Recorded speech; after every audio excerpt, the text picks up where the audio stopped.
वसुदेवसुतं देवं कंसचाणूरमर्दनं देवकी परमानंदं कृष्णं वंदे जगद्गुरु श्री गोपाल कृष्ण महाराज की जय। माय बाबा, आपण ज्या संसारात राहतो त्याला संसार म्हणतात, प्रपंच म्हणतात, याला जग म्हणतात। हे जगात राहतो आपण, जग म्हणजे प्रपंच, विश्व म्हणजे प्रपंच। तर ह्या प्रपंचाबद्दल अनेक साधू संतांनी भाष्य केलेले। तर संत तुकाराम महाराज म्हणतात की हा दुःख बांधवडी आहे हा संसार। हा संसार कसा आहे? दुःख बांधवडी आहे हा संसार, सुखाचा विचार नाही कुठे।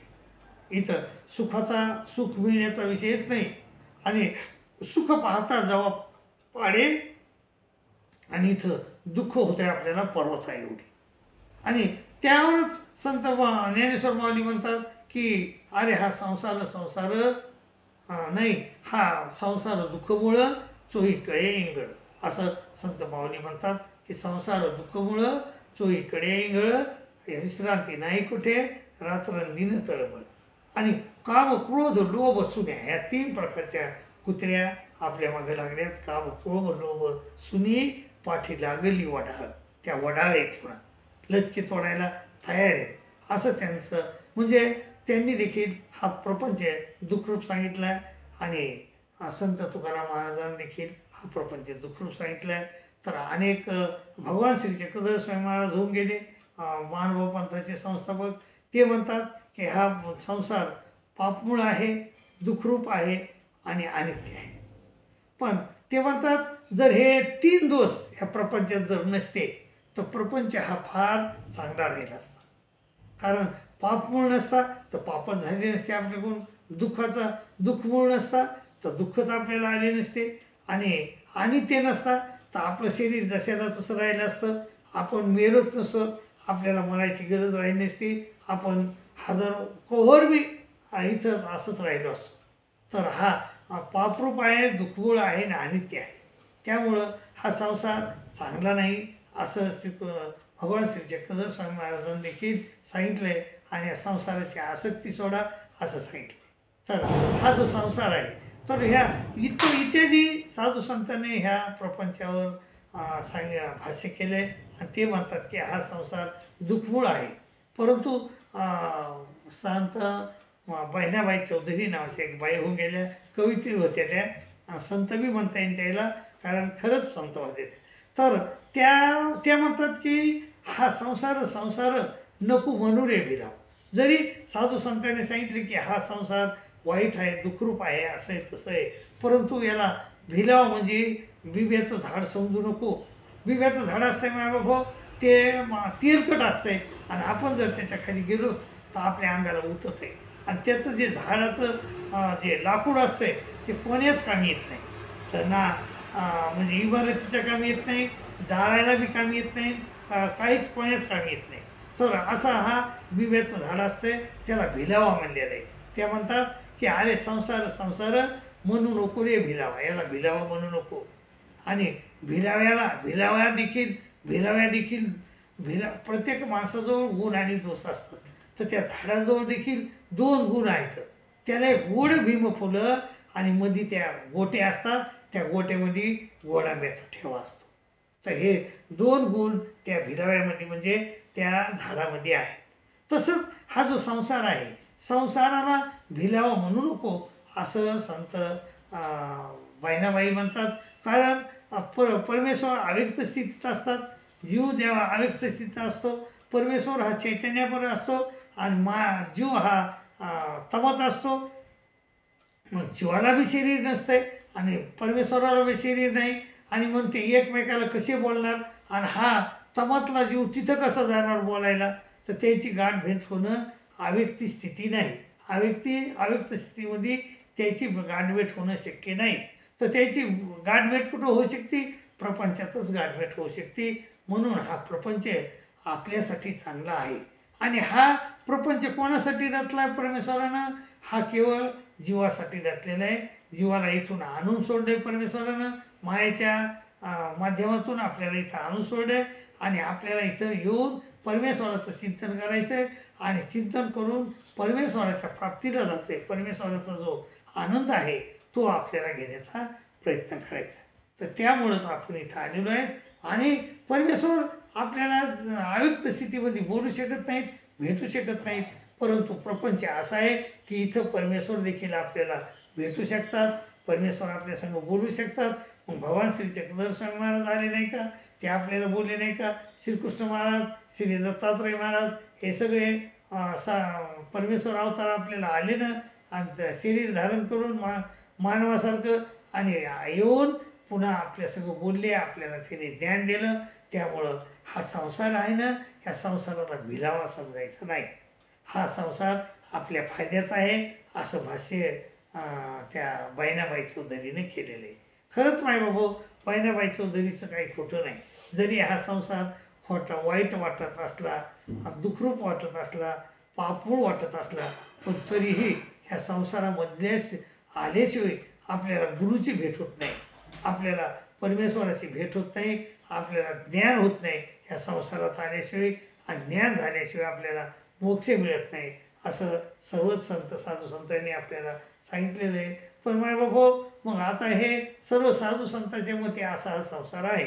परंतु भगवान श्रीकृष्ण महाराज जे होऊन गेले, श्रीकृष्ण महाराजांना आपल्याला गीता सांगितली, तर गीतेच्या मतानं भगवान श्रीकृष्ण महाराजांच्या मतानं हा संसार कसा आहे, तर ते म्हणतात की हा ऊर्ध्व मूळ, याचं मूळ वर आहे आणि शाखा ऊर्ध्व मूळ आहे, शाखा खाली आहे, उलटा वृक्ष आहे.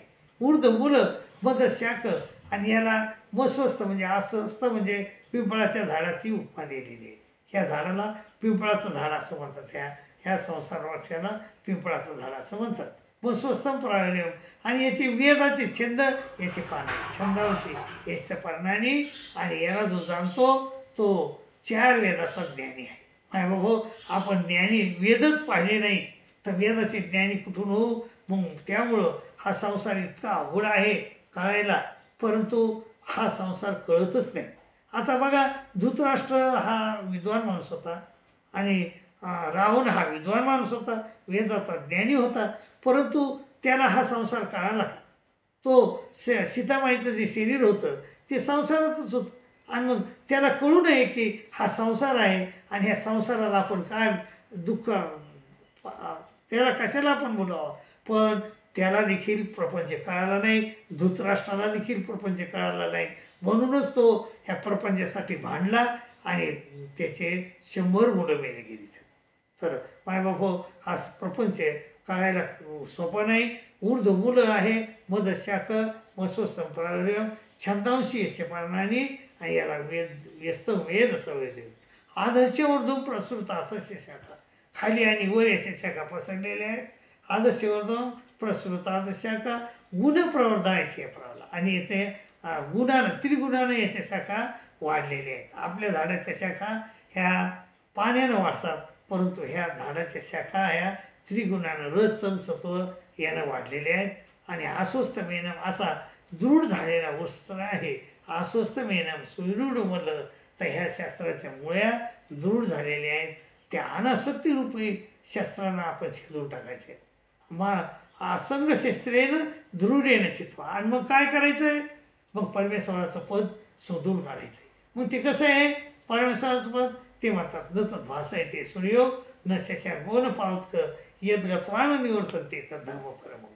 तर ते म्हणले सूर्याच्या प्रकाशाची गरज नाही तिथं, न तत् भासाय ते सूर्यो न शशांको न पावका, आणि त्या सूर्याच्या चंद्राच्या शीतलतेची गरज नाही. आणि तिथं एकदा माणूस गेलं की पुन्हा परत ह्या नश्वर संसारात दुःख भोगायला येण्याची गरज नाही.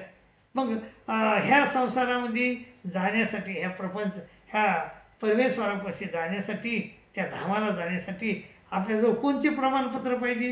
ते श्रीकृष्ण महाराज म्हणतात निर्माण मोहा, संसाराची आसक्ती सुटली पाहिजे. जिथं संगदोष आहे, आपले जे इंद्रिय आहेत 10 इंद्रिय ते ताब्यात राहिली पाहिजे. आपल्या आध्यात्मनित्या नित्य परमेश्वराचं चिंतन आपण केलं पाहिजे. विनिवृत्त कामातून निवृत्त झालं पाहिजे. आणि 2 दोरे मुक्ता सुख दुःख संज्ञेत गच्छन्ति मूढा पद्मव्यंत. आणि ह्या संसार वृक्षाचं रूप कुठं दिसतंय का तुम्हाला? न तर न रूप तसे तत्वोपलभ्यते नामतो न चादी न संपशिष्ठा. त्याचं कुठंच आपल्याला असा वृक्ष दिसत नाही. परंतु श्रीकृष्ण महाराजांनी त्या संसार वृक्षाला अस्वस्थ म्हणजे पिंपळाच्या झाडाची उपमा दिलेली आहे. आपल्याला त्याचे ज्या मुळ्या दूर झालेल्या आहेत त्या अनासक्तीरूपी शस्त्रानं तलवारीनं छेदून काढायच्या आणि परमेश्वर प्राप्तीला जायचं आहे. मायबापो, हे परमेश्वर प्राप्तीला जाण्यासाठीच आपल्यासाठीच हा प्रपंच परमेश्वराने निर्माण केलेला आहे. याला भिलावा म्हणू नका. भिलावा म्हणजे बिब्याचं झाड असं बहिणाबाई म्हणतात. अरे हा संसार नको म्हणू रे भिलावा, याने गोड भीम फुलं आणि मध्ये गोरंब्याचा ठेवा. जसं तो संसार बिब्याचं झाड तेलकट असतंय, आपल्या अंगाला उतत आहे आणि त्याप्रमाणे संसार हा म्हणजे दुःखरूप आहे आणि इथं आपल्याला दुःख होतात. परंतु इथंच आल्याशिवाय आपल्याला परमेश्वराची भेट होत नाही, परमेश्वराचं ज्ञान आपल्याला कळत नाही आणि परमेश्वराचं दास्य आपल्याला घडू शकत नाही आणि मग आपल्याला आत्यंतिक मोक्ष मिळू शकत नाही. अव्यक्त स्थितीमध्ये ते परमेश्वराला शरीर नव्हतं, ते निराकार निर्गुण होते, जीवाला शरीर नव्हतं. मग ते एकमेकाला कसे बोलणार? मग प्रपंचात आल्यावरच ते एकमेकाला बोलू शकतात. परमेश्वर आपल्याला म्हणजे ज्ञान देऊ शकतात, आपण ऐकू शकतो आणि त्याच्याप्रमाणे आपण चालू शकतो आणि आपण परमेश्वराची प्राप्ती करून घेऊ शकतो. ह्याच प्रपंचात दुसरीकडे नाही. म्हणून प्रपंच आपल्यासाठी महत्त्वाचा आहे. मायबाबो, ह्या प्रपंचाचं महत्त्व जाणून घ्या, परमेश्वराचं महत्त्व जाणून घ्या आणि ह्या प्रपंचात आता आलात तर परमेश्वराची प्राप्ती करून घ्या आणि 184च्या यवनातून त्या दुःखातून तुम्ही सुटून जा अशी विनंती करतो आणि इथंच थांबतो. मायबापो, तुमची रजा घेतो. आणि हा ऑफिशियल देवन ऑफिशियल ग्रुप आहे.